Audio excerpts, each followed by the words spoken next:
Hi everybody, I'm Pam Kruger. And I'm Jack Gallagher from Money Track on MSN. So, what's Money Track? Well, we're a national television series that's airing on a PBS station near you, but I like to think our show's a little different. It is a little different because unlike all those other financial shows, instead of lecturing you and talking heads yakking at you, we want you to learn, but we also want you to have some fun. Because after all, we've got to keep your attention, don't we? Absolutely. Yes.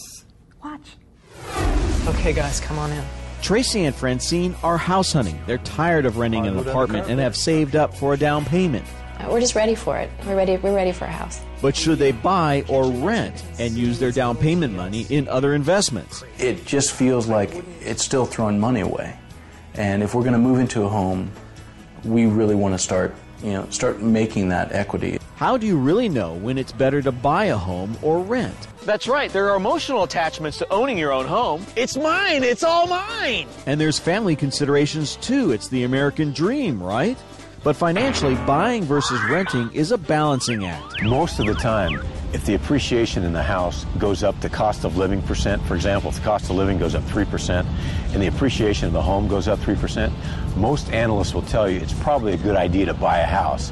If not, then you might want to look at renting. The reality is there are a lot of variables to consider, but you can narrow it down to 3 important factors: cash flow, terms, and appreciation. And a lot of it is guesswork. So like the rest of us, Tracy and Francine must first guesstimate if their income will go up or down, if interest rates will go up or down, and if housing prices will go up or down. So Magic 8 Ball, is it better to buy a house or to rent?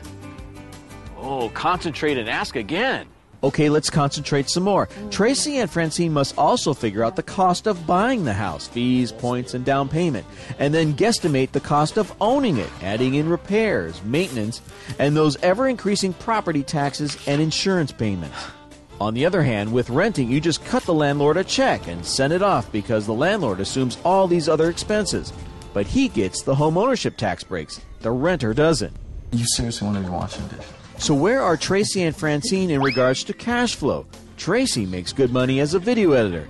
Traditionally, lenders don't want your monthly debt, including your house payment, to exceed 36% of your monthly gross income. But that's not reality. Most of the time, people will get mortgage debt that surprises them. They think, well, I didn't qualify for that loan, but I got it.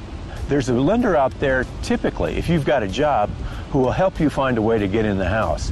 Are they going too far down the road? I think some of them are. $1,800 then. Tracy and Francine's cash flow gives them $1,800 towards monthly housing costs.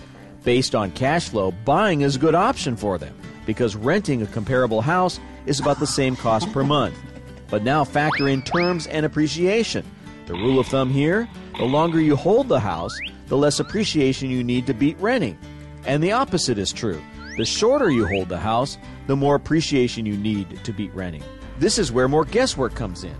Check your newspaper's real estate section to see how much homes in your search area are appreciating. This has been on the market for about 5 days. Tracy and Francine are looking to hold their home for only 5 years. Maybe they're better off renting and investing the down payment elsewhere. But the area they want to buy has been appreciating in double digits for several years. So their gamble to buy instead of rent could pay off. There's kind of this feeling that the market is really hot and that if we don't actually get the house now that we're not going to be able to get a house. So it's all a balancing act between cash flow, terms, and appreciation and predicting what's in your future. So, Magic 8 Ball, is this story over? Decidedly so.